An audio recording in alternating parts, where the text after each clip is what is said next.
Welcome, everyone, to another broadcast of The Soul of the Everyman on the ArtistFirst radio network. All past broadcasts are podcasts.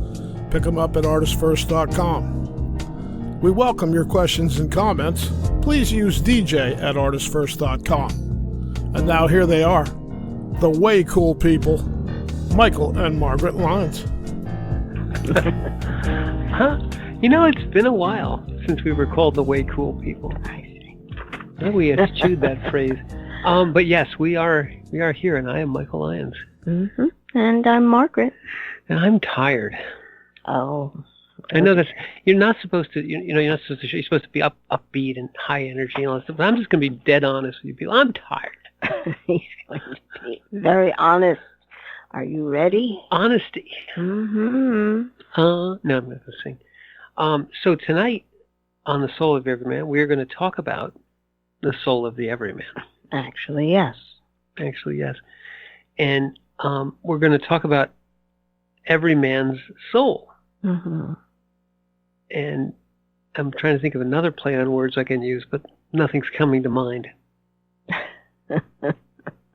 But we are talking about what the soul of every man beats to. Ooh, the soul beat. Mm-hmm. Get down, get back up. All right, now I'm gone. Yep. But come back. So we'll be talking about the soul of every man, and this is really a topic that came to you. So I'll read what I wrote about it, and then we'll just launch into, because this is one of these let's say wide-ranging discussions that we're going to have here. But by the soul of the everyman, by the soul, and we really will define it, but I'm just going to state it. The soul is the unique, incarnate portion of the eternal spirit that is you, your true self, our true selves. But the soul is, it's incorrect actually to refer to spirit as a self.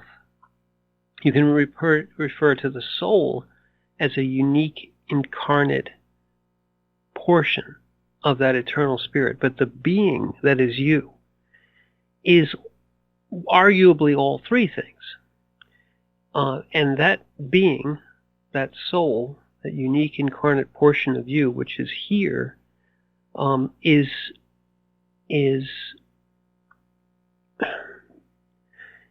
it is not unneedful. In fact, it's here for a purpose. And in many ways, some of us are here to discover that purpose, but the purpose there is nonetheless, and we are all aware of the fact that we are here for a purpose, not necessarily what the purpose is, but that our lives are not purposeless. And we are going to discuss the three things that sort of came up in Margaret's meditation on this subject. And I don't mean meditation, I mean just musings on this subject. That the spirit, the soul, the unique incarnate portion of spirit that is your current incarnate being, needs to be seen, it needs to be known, and it needs to and wants to understand its purpose. And Correct. those that's where our discussion is going to range around this evening. Mm-hmm.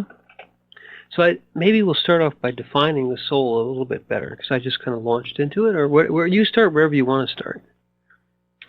Well, the soul incarnation, each one of us has come down here to experience life. And in essence, there are certain urgings, certain yearnings that the soul has when it incarnates down here. And it's something that we all have. I don't know of one person who doesn't want to be seen or be known, and ultimately understand its purpose for being here. Overall, that seems to be the uniting common essence of wanting to incarnate down here, to live a life down here. And I mean, how many times have we seen that, why am I here? Or the question, or why does it seem like life has no meaning? Mm-hmm. What is the meaning of life? Yeah, and typically they mean, what is the meaning of my life? But yes. Yes, the reference is always themselves. But when you understand that when a soul takes on a body and is the meeting point between body and spirit, it comes in for a very unique experience, because every soul is unique. Every human being is unique. The sad part is when we begin to compare ourselves to other people. And that comparison usually rises out of the fact that we haven't answered any of these three needs. You haven't been seen, you don't know, and you have no idea what your purpose is. Well, and before we go too quickly past it, I just wanted to kind of go back and reiterate the point that you just made. We decide to come down and become incarnate. It's not, you aren't thrown on the train unwilling. No. And you come here for somewhat innately. If you ask a person, do you think you're here for a reason?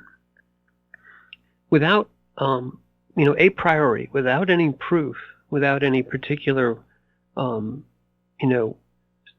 somehow you have this, I got my mission card right here. Without having any of that, you feel deep within yourself that, yes, my life has meaning. I'm here for a purpose. And then you might confess in honesty that you don't know what it is. Right. However, you're here, and part of your journey is sometimes to find out why you're here. And people often come to points in their lives, sort of an epiphany or an inflection point, and they say, I'm here for this. Mm-hmm. Some portion of why I'm here is exactly what I'm doing right now, because you can feel it. It resonates. So I don't want to go too fast past that. We decide to come here. We aren't thrown on the bus. We aren't just randomly popping into existence like some quantum particle. It's an act of will. Well, if you understand that, first of all, this is the realm of free will. So you have got to give permission to have a life down here. It's just the way it is. There's no way you can incarnate here unless permission has been given. And isn't that ultimately an extremely significant thing? We all give permission for everything that happens in our lives, and it's disingenuous at best, a cop-out at worst, to say, I didn't have any choice. Because you did. And you're trying to say it out loud, maybe to convince someone else, mostly to convince yourself. But whatever you do, or even whatever you accept, is always an act of willful volition, whether it's realized or not. And a lot of times we'll lie to ourselves so effectively that we feel as though we couldn't have a choice, didn't have a choice. But you always do. You do have a choice, but I'm going to couch it in this particular form, because there are experiences that you sit there and you go, how could you possibly give permission for something like that to happen? The permission is to experience this low frequency. Exactly. But the circumstances by which it happens is not necessarily of your choosing. You choose to say, I will experience sadness or depression. This is what it means to experience depression. But you're not necessarily given the choice of how this depression will happen.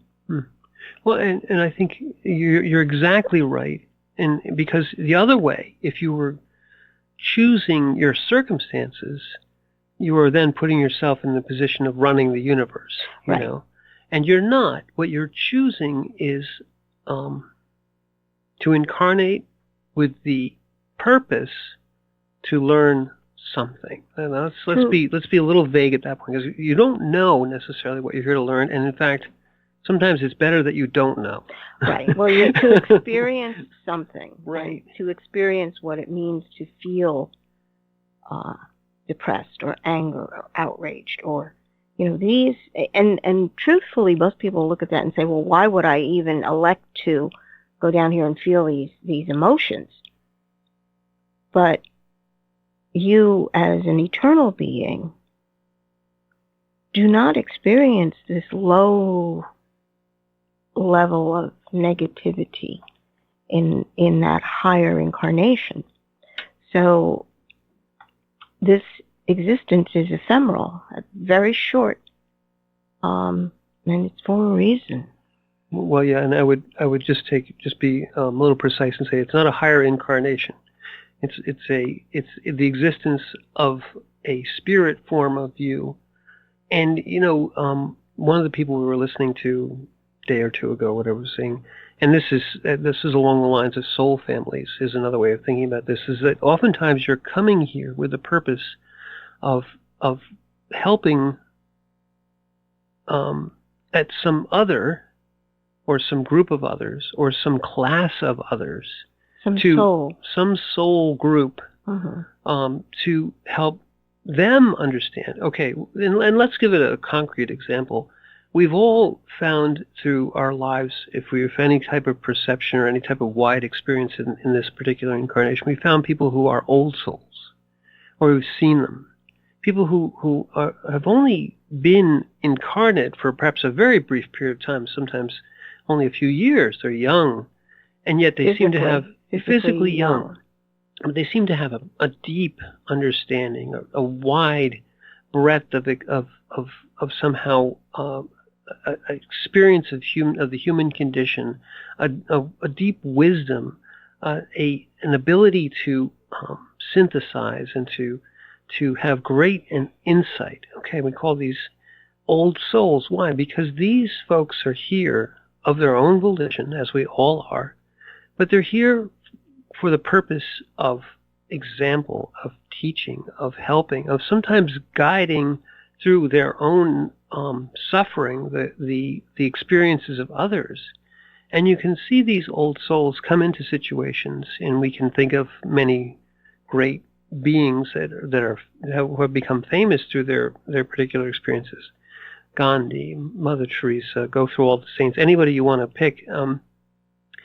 These people come down into the incarnate form, not because they haven't learned, it's because they have learned. They have deep knowledge, deep understanding, but also a great depth of compassion. And here to witness and to guide, Tole comes to mind, and many other old souls who are much younger. They have this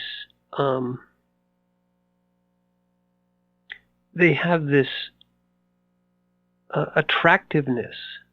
They gather people's attention.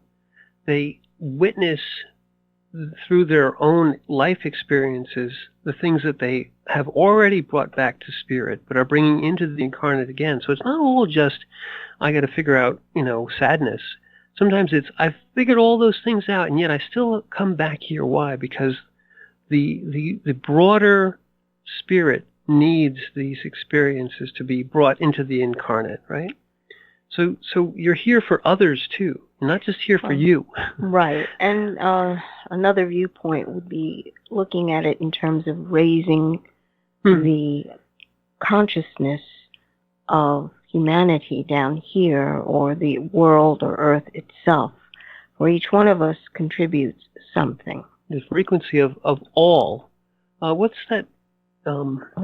There's a whole practice, I'm going to say Buddhism, but maybe it's not, where they're in essence going through their trials and suffering in order to raise the entire state of humanity up a notch. They're saying, well, if we're here because we're channeling or bringing in light through our experiences and pushing it into the world. Well, okay. I'm misstating it a little bit. Jesus is the prime example. Okay. Okay, he is the one who came in to take on the sins and open a door so that we may return home. So that is the prime example, the eternal, the heart of the Father being shown as great love for his children down here. In what you're talking about, I believe, is there is a Tibetan Buddhist practice where they basically take on a lot of the negativity of the land and the people and the culture. They will do sand paintings in order to purify an area. That is the primary purpose of it. And it takes many, many hours to create the sand painting. But once they go through their ritual, they're basically taking on a lot of the negative and purifying it in water. There are many different practices that different cultures have. The mikvah is something that comes to mind. In the Jewish tradition, washing in the Ganges, that's the Hindu. Is various forms of purification. But there is a disciplined Tibetan practice where if the soul of the monks are high enough, pure enough, they can actually breathe in the distress, the negativity that's around them, and breathe out pure light. And raise the frequency of not only the room that they're in, but it can extend out to as far as the monk is capable of. Right. And that's what I was particularly thinking of. But the other examples you gave are exactly correct. And those incarnate beings, unique incarnate beings, and we can put Christ into that category as a unique incarnate being with some caveats, obviously. But the point being is these unique incarnate beings, each one of them was here not just for themselves. Of course, they're here for themselves as well, but in that particular state, coming from spirit, with a tremendous life experience already within their being. Right. And when they arrive here, as we all do, in weak and helpless form, it becomes immediately or almost immediately apparent that this is not we'll just say the average soul. It's not someone who is still stuck in, let's say, the semi-conscious state or the unconscious state. These are deeply learned, wise beings, and they're here in essence to not just be seen but to see. Right. We didn't go into it, but let's go and say that each one of these things, which we couched as needs, they're also actions. You can see, you can be here to witness others, to in essence hear, to experience, to see the other, and provide that witness. You can come here with wisdom, with knowledge, with the knowledge of self and the knowledge that you can impart, and you can come here with a purpose, or the old souls oftentimes know, or they know a good portion of the reason they're here, and you can see it reflected in their actions. You say, well, why take on the liberation of a billion-person nation by dressing yourself in rags and sandals and walking to the sea? Sounds like a rotten job, or going to Calcutta and ministering to the untouchables. Sounds pretty horrible, but that witness and your purpose are tied together, and showing your example does exactly what the Buddhists, as we just mentioned, the Buddhists are doing. It emanates as far out as that soul that incarnate soul with that amount of power can make it go. And in many ways, it can cover the earth. It can cover all humanity.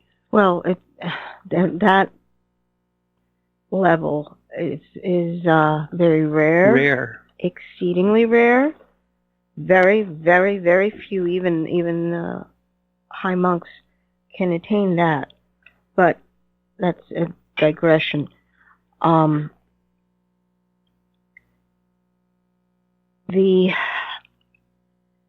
reincarnation is a concept that is sort of new to the Western world, and it's an old concept for a lot of the more Aboriginal, if you would, because there are traditions that, I'm trying to remember what country in Africa, but they have their naming process.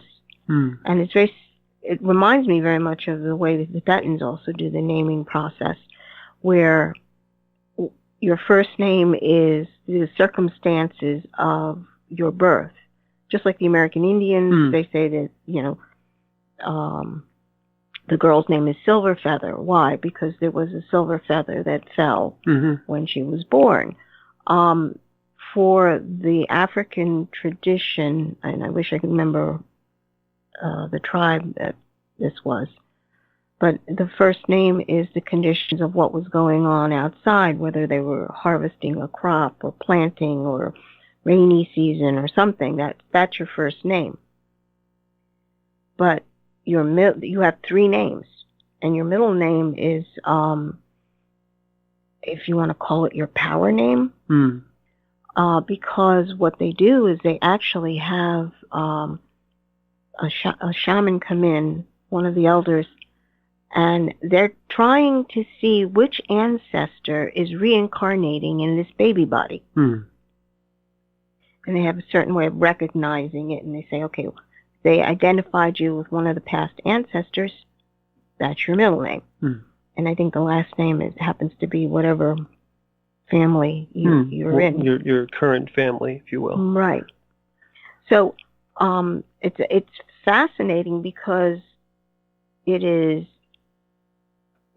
think of it this way. Instead of you being, you're an individual that does this, at birth, you realize that you are subject to the circumstances you're being born in, your past soul life and what you're trying to finish, and then the bloodline that you're in.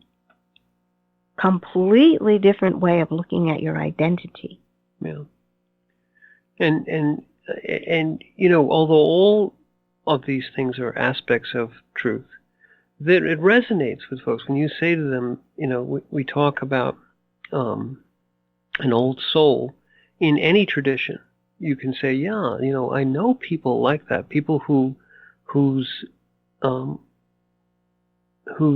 apparent knowledge or apparent skills or just apparent, the energy you feel from them, because we all feel energy from one another, is like, you're 7 years old, but you don't feel 7 to me. You feel 70. You have that ability to understand far beyond your years. Okay, that it's been refined in the East to the point where you have the Dalai Lama and the traditions of reincarnation and finding the Dalai every time, or you have in cartoons the Avatar. This idea of an intermediary between the spirit realm and the realm of the incarnate. And this intermediary is, in essence, incarnate in a new form at the instant of its passing from the old form. So it's always within the world, but in different bodies and in different aspects of that particular modality. But that was a cartoon, but it was still a beautiful expression of that same thing. It has to do with lineage. Yes. This is why lineage was so important. Most people say, oh, it's your last name, the bloodline, or whatever. No. When it's looked at in terms of bloodline problems that have got to be solved takes on a whole different meaning. The teachings are handed down from one person to another. I know in the Tibetan Buddhist tradition, the master is teaching his student, and when the master feels that the student is ready, he allows the student to begin to teach. And inevitably there is a transfer of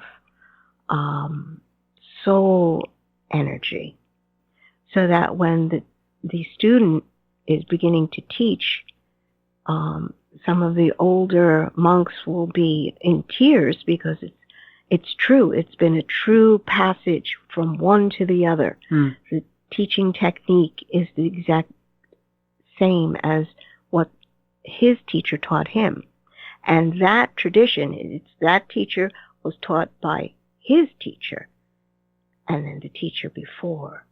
So they trace this lineage all the way down. That's why they have I think there's 4 schools of Buddhism, and that travels down in that particular way. And I know that in Tibetan Buddhism, like when the child is born, their first name is usually whatever day of the week it was. Seriously. Yeah.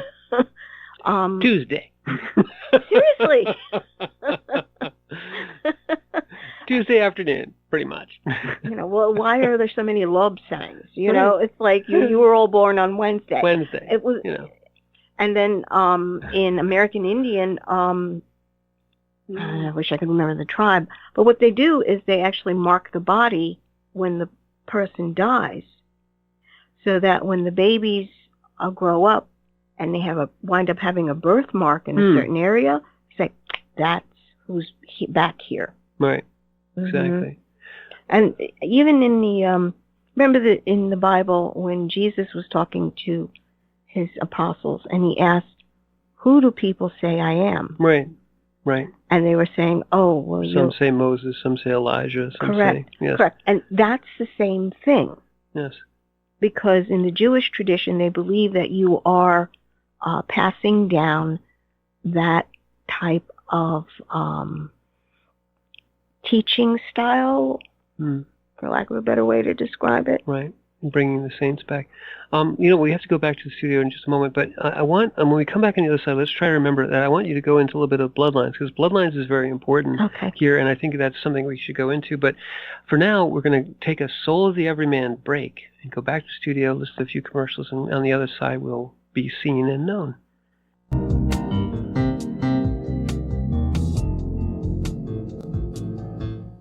Batman Gets Out of Bed is the latest book from Michael Lyons, the award-winning author of There is a Reaper.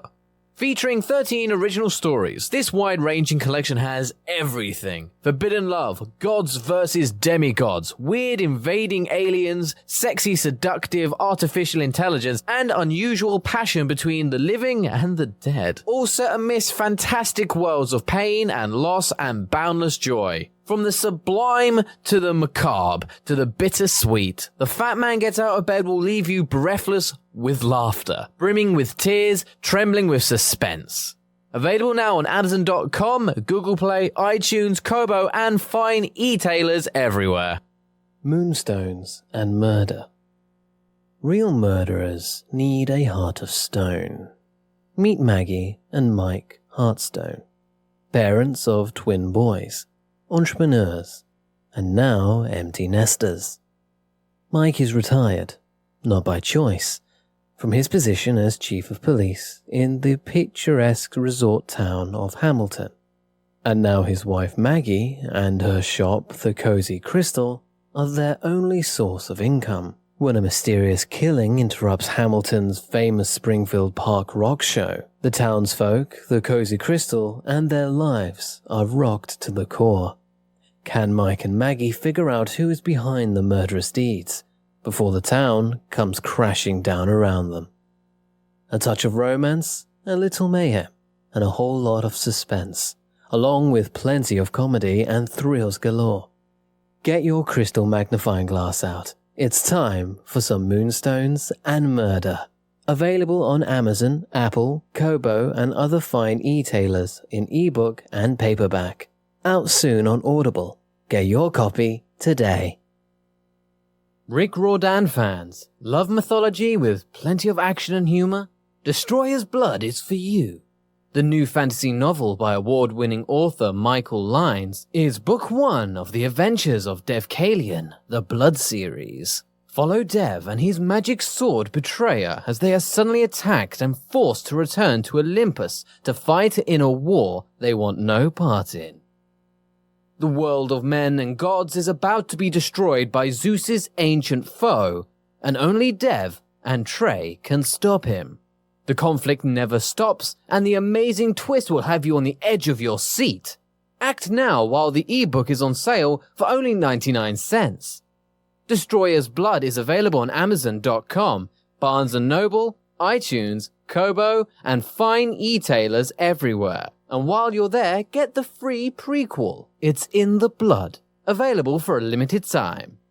The wait is over. First Blood, Book 2 of the Blood series is out. Your favorite bad boy thief Dev is back, and the beautiful and deadly Trey is right there with him. She is sharp, sexy, and full of surprises. Their adventures continue as a new power arises to threaten the world. The heart of creation is under attack, and time is definitely not on their side as they battle against their enemies' undead hordes. Can they unlock the hidden power that can defeat him, or will his forces draw first blood? Get all 3 installments in the series. Book 0, It's in the Blood. Book 1, Destroyer's Blood, and the new release, Book 2, First Blood, today. Available in ebook and paperback format on Amazon, Kobo, Apple, and most other fine e-tailers. There is a Reaper is the story of 5-year-old Christopher Aaron and his life-changing struggle with leukemia. Winner of both the Indie Brag Medallion as well as the reader's favorite silver medal for memoir. There is a Reaper has more than 100 Amazon book reviews and a 5-star rating. It has been described as life-changing, spiritual, a must-read. Just released on Audible and iTunes, this memoir is also available in paperback and on Amazon Kindle for only 99 cents. Get your copy of this life-changing memoir today. Hi, this is William B. Davis, the actor who plays the Smoking Man, or did play the Smoking Man on The X-Files. I'm also a writer, director, producer, and I am delighted to tell you that you are listening to the ArtistFirst radio network.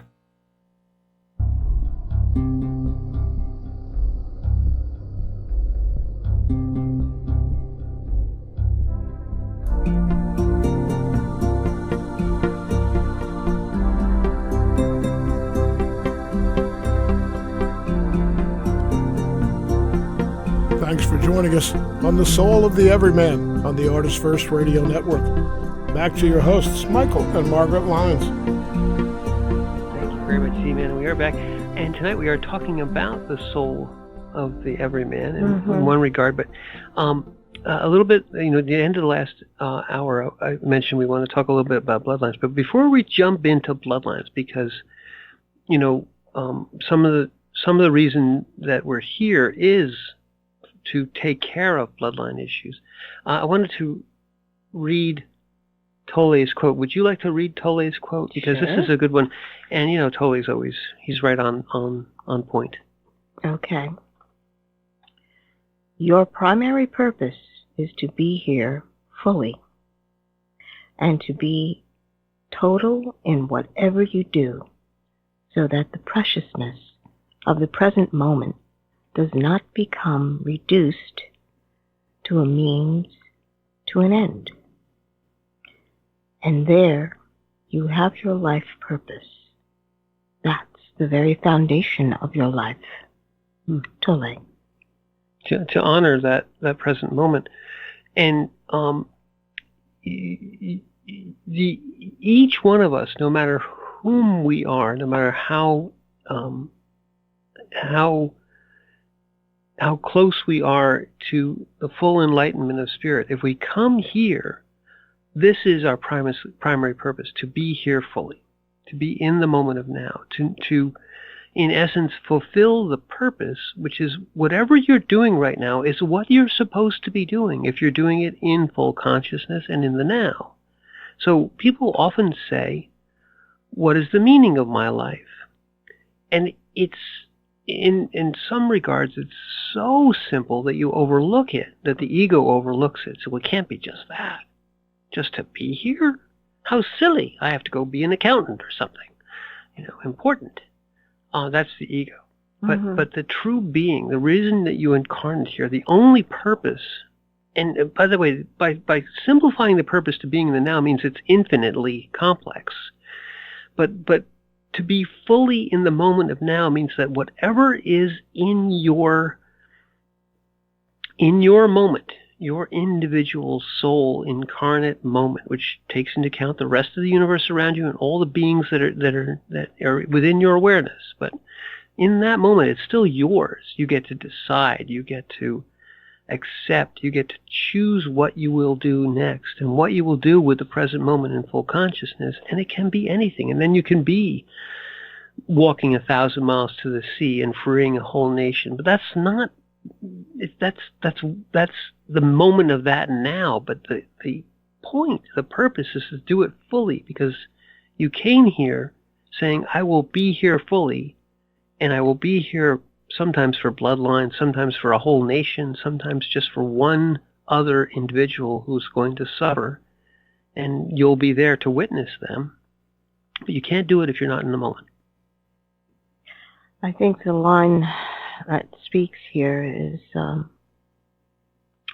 the preciousness of the present moment does not become reduced to a means to an end. Exactly. That mindset, it's like, the goal. It's always the goal. Right. Make money. Well, we want to get there now. Or now. Are we there yet? Exactly. Exactly. Well, Exactly. I know. You're just belittling the moment that is right in front of you. Yeah. Because you want to get to the end. Even worse, you're not even belittling, you're overlooking it. You're saying, this isn't important. The important moment comes 20 years from now, when I own the world. Yeah. But to understand that it's not a goal-driven thing, which is rather, think about the world. Everything is goal-driven. It's got to be, I've got to get there. And, you've always heard it, it's the journey that matters. And then it gets pushed aside because I got to get there. Right. It's the journey as long as I get done what I said I was going to get done. Right. Kind of thing. So you have to be aware when your mindset is focusing only on the goal and you're not in the moment. You're not living then. Because living totally and fully means that there is no part of you that is lagging behind, wishing of something from the past or projecting necessarily in the future. You are here. And what does this moment require? That's the question. As opposed to, I'm here because, I'm here to reincarnate so that we can make closure on this family issue.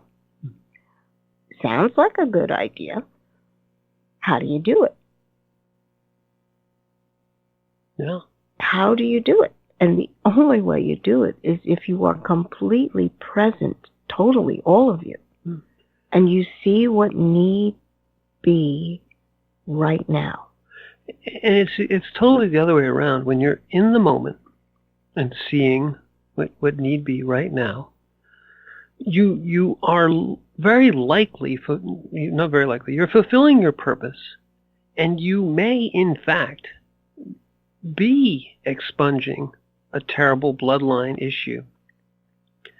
But if you say, I know this is the bloodline issue, I wrote it down in my daytimer, and I've got to go work on this every day, you're not doing it at all. You're literally scheduling and stroking your ego and putting it into the future and saying, the bloodline, haven't got to today, we'll get to it Wednesday. No.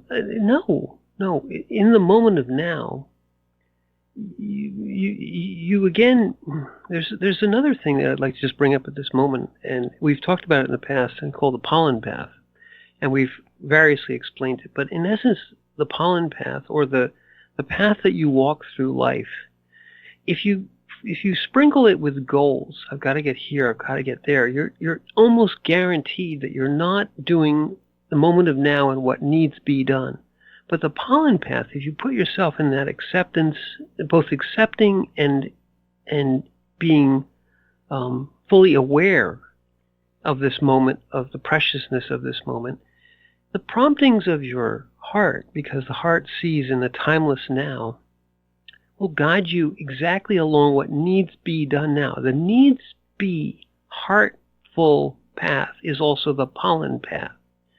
And you'll find that, wow, I was going this way, and I listened to the heart prompting, and I just did this, and it all, this terrible family, contretemps just fell apart, and everyone, the reconciliation came in, and there was a great deal of resentment and perhaps tension released, and there was closure. But you didn't say, today I'm going to go and make sure everybody gets closure. Well, people want to schedule it. They want to schedule because they want it to be done so they can go off and do something else. Right. Well, and the thing about relationships is that each person has a say. And not everyone is ready when you think they should be ready. Right. You decided this is going to happen, and the other person's sitting there going, I don't care. In a relationship, with it, whatever the issue may be, everybody's got to care about it. Right, but Margaret, what you're saying, people say, well, then I'll get them to care. No. You can't. On that heart-centered pollen path, on the heart-centered moment of now, they wish to be seen, which means that you witness their beingness. You are not the arbiter of what they want to do or what they need to do. Well, you're just there to be and see them, and they see you. You're there to know. And then, yes. Let's go. I'm going to circle back, and I want to cover these three things, okay? Before you start talking about it, because there's no context. Mm-hmm. Okay. People, in general, when you think of people, they strive for validation. They seek wisdom, and they crave answers. When you think about it, just for a moment, the motivation that most people have is one of these three, whatever the action may be, whatever the concern may be. And to understand that you desire to be seen, to be known, and to be understood. You have to take it in a very full form, because these things, in essence, are two sides of the same coin. All right? Validation, the striving for validation, that is to be seen. It is the desire to be seen. Wisdom, seeking wisdom, is the desire to be known. And it's not just knowing what the situation is or another person, it is you being known by others. Just as validation can only happen by others for you. May I say something at that point? Again, the knowing portion of this is not book knowledge or details. This is the heart knowledge. This is heart knowing. It's knowing of the soul. It's not a mind knowing or a mental knowing or even an emotional knowing. I think people conflate those things. It is someone knows my soul. What a statement. That's you want heart yearning. There it is. Someone is willing to engage in my soul and knows me. Oh my God, the yearning inside. And then when you are craving answers, that is the desire to be understood. And it's understanding on the outside as well as being understood by others internally. So to take that as a basic knowledge of your own soul, to know that this is what your yearnings are. And you can't articulate it as a small child. All you know is like, I do this because I need something. You know, like the validation things, if you can't get positive interaction, you're going to go for the negative one because you still need the interaction. You need to be seen. And what's the most favorite baby game? Peekaboo. I see you. That, and the joy that comes out of the child's face when they see that. Oh my goodness. It's answering very deep soul yearning. And then coming back to wisdom. And wisdom has to do with the interaction. It's not, as Michael was just saying, it's not data or knowledge or a category of things. Wisdom has to do with a soul-to-soul interaction and understanding what the soul response is in the other, as well as the soul response within you. That's true wisdom. That's something we all yearn for. And then craving answers. Why am I here? Mm-hmm. You know, the big answers, not, what will the lottery number be? No. It's a soul, you're looking for soul-satisfying answers. Yes. And may I just say that those answers are never something you can write down. You know, people say, well, find out the meaning of life, go do my bucket list or whatever. No. When you're in the moment of now and doing what needs to be done, all of a sudden the revelation will come. This is why I'm here. It'll whisper very, very faintly, but the heart hears it. For this is why I was born. For this is why I came onto this earth. Right. These are Christ's words. I came here. This is my purpose, to suffer and die and bring that witness to all. And to bring the salvation into the mass awareness. But all of us are here for a purpose, and the whispering of the heart, when you hear it, you say, I was here for this. We were here for Christopher.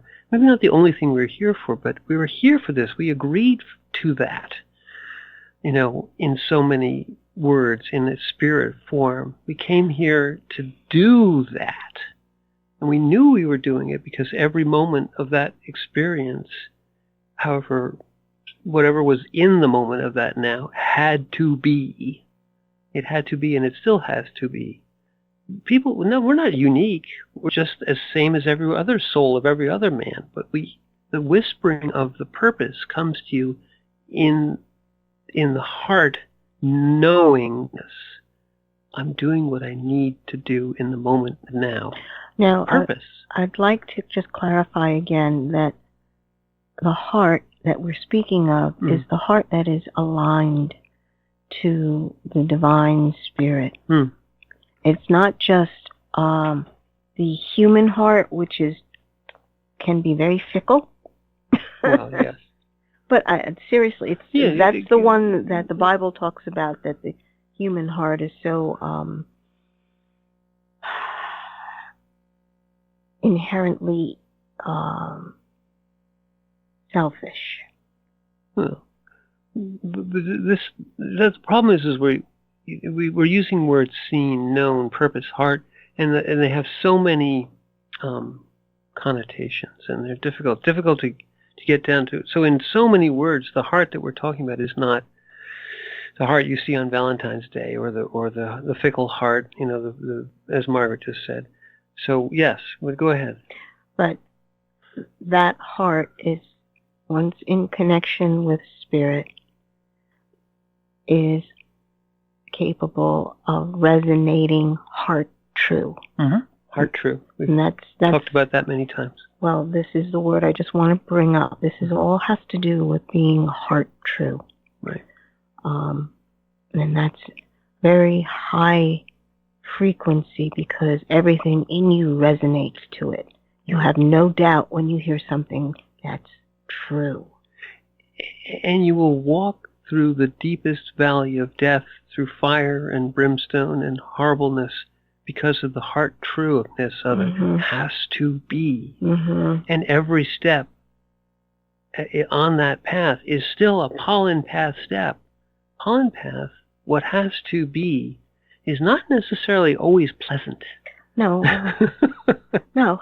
Not at all. Well, however, it has to be. Learning in general can be very unpleasant.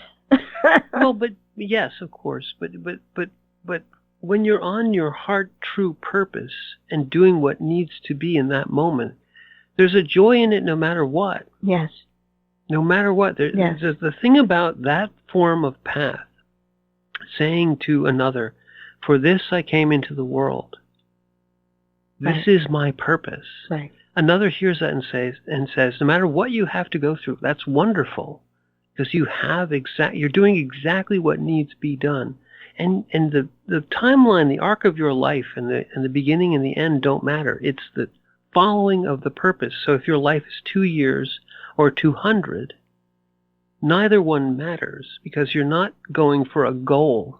You're not trying to live forever or be the wealthiest person in the world. You're trying to fulfill your heart true purpose. And if you can do it in 6 months, or if it takes you 60 years, it doesn't matter, because the time doesn't matter. And your heart true purpose can exceed the boundaries of your physical incarnate life, because it can carry on. Your heart true purpose was to create an artwork, and perhaps the Nazis killed you when you were 13, but it lives on for 70, 80, 100 years into infinity. Well, you understand, the Diary of Anne Frank lives on as a witness into the future because of that incarnation. Your works, your heart true purpose isn't limited by your timeline or by your lifeline. Mm-hmm. In fact, what I'd like to point out is that those 3 areas, there are 3 things that the soul desires or needs: the validation, the wisdom, and the creative that answers. All that is connected to heart true. The being seen, you understand that your resonance, your heart true, is radiating forward, and others can see it. Exactly. The wisdom comes in that moment because you are doing exactly what need be in that moment. Whatever is unfolding right in front of your eyes, you understand this is the step I must take. The preciousness of it. Mm-hmm. And in that moment of completing that, you have answers. Yes. And the answers are fulfillment. You can feel the fulfillment of your purpose in the heart true as well. You say, as we just said, for this I have come into the world. Mm-hmm. We all are on that path, and you will know when you're doing what you wanted, what you asked to do, what needs to be done at this moment in your incarnate existence. It'll just resonate within you. And what's resonating now is, go for it. We've reached the end of our show. It is the hard, true moment of the soul of every man. So I'm Michael Lyons. And I'm Margaret. And stay heart true.